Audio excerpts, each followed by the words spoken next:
Good morning, Cardano Army. It's your boy Boomin coming at you with yet another video, guys. Go ahead and do all the things that the algorithm likes for me.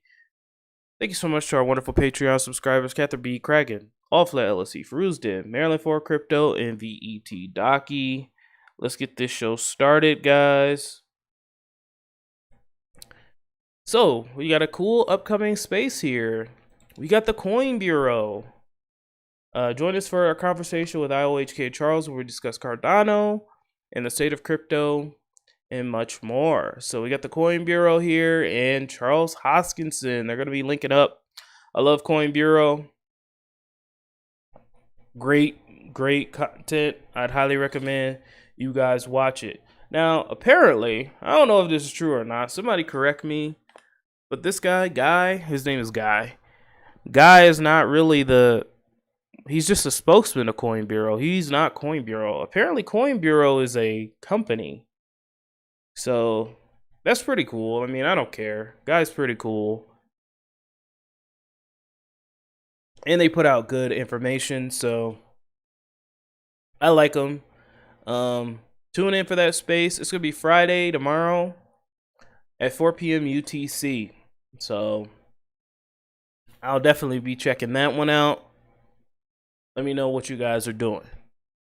All right, guys, moving on here.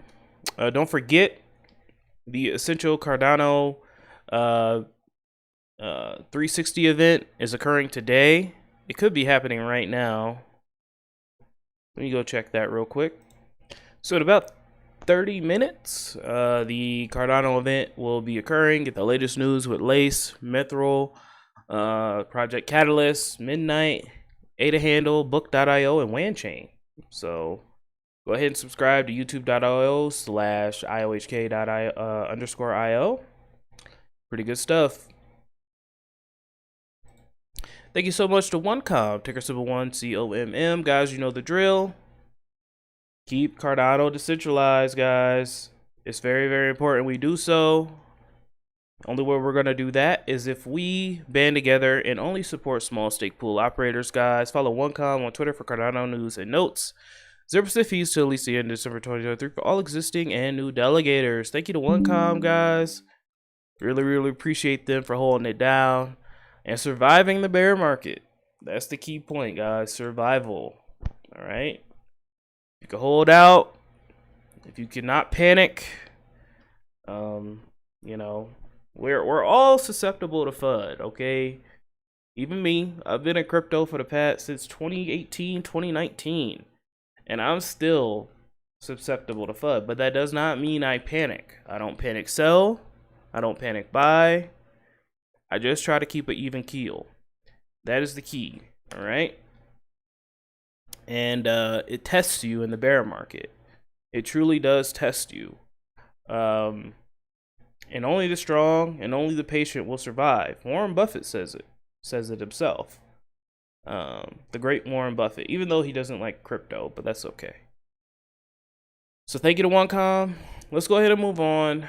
Finally, guys, we got this video here from IOHK.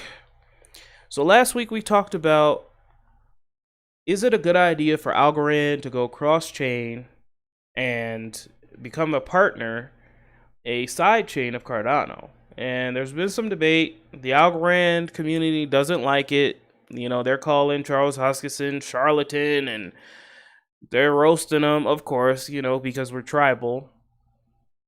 They're all tribal. But I think it might be a good idea. We have liquid staking here. You don't have to lock up anything.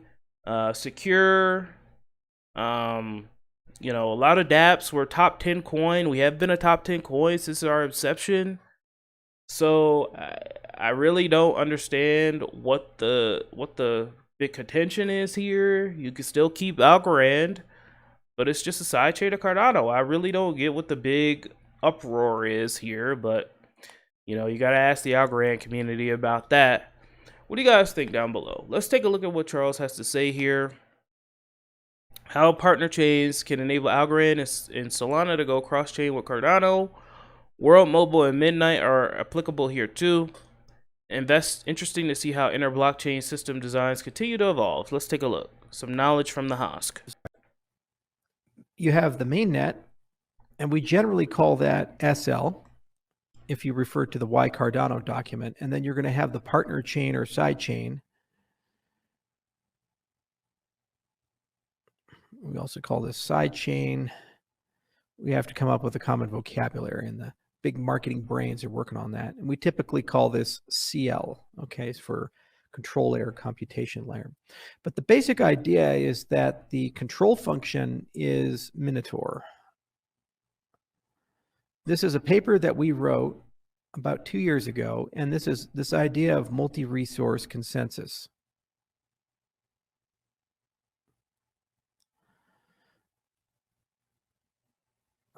Okay, and multi-resource consensus basically says, okay, well, this is proof of stake, and what you can do is run in a BFT mode by default.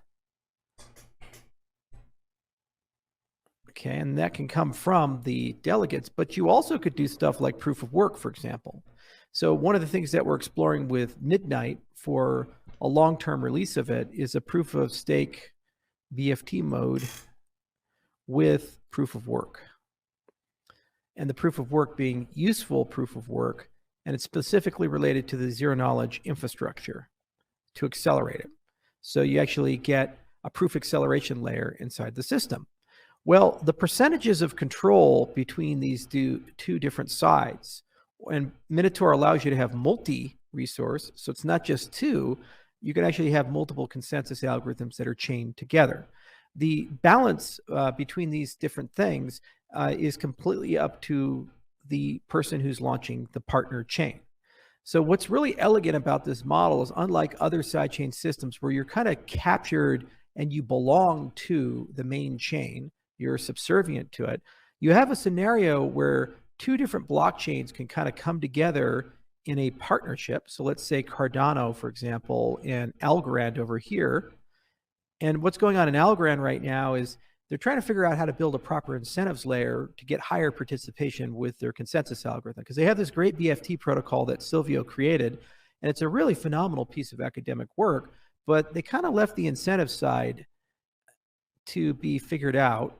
And so while you're doing that, what you could do is say, oh, okay, what we'll do is we'll just have a Cardano network be a backbone under Minotaur, and Algorand can take another side of it. So maybe it's a 50-50 split, and one side is compensated, the other side is uncompensated. And then we'll spend a year or two kind of figuring out the idealized staking model. In the meantime, rewards get paid to ADA holders.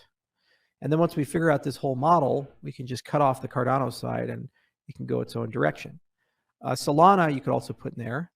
And then the advantage is they get their high-speed proof of history on one side, and then they'd use Cardano to keep the network live so that they never actually have to reset the network. And so it would have never collapsed, and they'd still have a high-performance chain. While they're using Cardano resources, they have to pay for it, and that's paid for by sending the inflation, the block rewards over to the stake pool operators and the delegators on the ADA side. So if you had a proof of work style system that's a partner chain, you would have a reward function in your tokenomics, and that reward function is going to decide how much goes to proof of work and how much goes to proof of stake. Now, the answer, they say, well, what if there's no proof of stake at all? There's no BFT at all? Well, if that's the case, then 100% of the rewards are going here. In that case, this has actually become its own layer one, and it's running its own network. But because that basic infrastructure is there, you could conceivably roll it back through some form of a governance mechanism that's parameterizable by the users in the framework, and you could roll that back in a way that would allow you to go ahead and start paying some of that reward to other people. So these are the kinds of things we're thinking about and building in the partner chain framework for Cardano, and Midnight is really the first case study, but this is an example of where World Mobile can go. You can have stablecoin sidechains. I know that SingularityNet really wants to do TOTA, and we actually recently wrote a paper on how to use proof of work to train a large language model. So there's a lot of stuff here that you can use, and I think it's going to build a very vibrant ecosystem. So what does that mean for the ADA holder? When I said Ethereum has a parasitic load problem where it's layer twos and its sidechains, these things are taking transactions out of the main system and not benefiting the system. Here, if they're using Cardano infrastructure, they pay inflation, the Coinbase rewards. So that means if you're an ADA holder, you'd get, in addition to getting ADA, you'd get all the tokens that are under this arrangement in your staking rewards, because your stake pool operators, you and that partnership, are maintaining the infrastructure there. And it's a lot more work for the stake pool operator because they have to run an Algorand node or a Solana node. So it's non-trivial, and there's a lot to sort out here. And there's a boatload of conversations we're having. But this whole story we're going to tell in the Cardano Summit and have lots of cool stuff about where it's going and the framework that we think is going to be awesome for the community, and kind of decide if they like it or not. So there you go, guys. I think that's pretty cool. What do you guys think? Let me know down below. Shout out to all the Patreon army. All right, guys, I got to run. I'm literally going to go run. I'm really dreading my workout today. I'm going to be running some hills in 80-degree weather. It could be worse. But I'm going to go run some hills and run some sprints. That's all I do for cardio, because I'm an insane, crazy man. But I love you guys. Keep chopping. I'll talk to you guys soon. Have a good day. Goodbye.